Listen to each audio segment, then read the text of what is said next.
I'm Harvey Santos and this is 4P Today. Now, we're talking about a silent yet pressing issue, cyberbullying.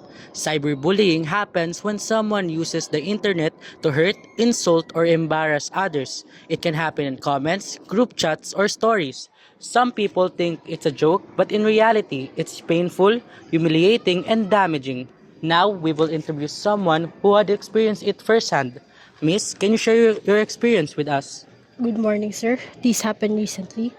Someone posted a meme and keep sharing it. Everyone was reacting to it and sharing it, but no one defended me. I felt alone.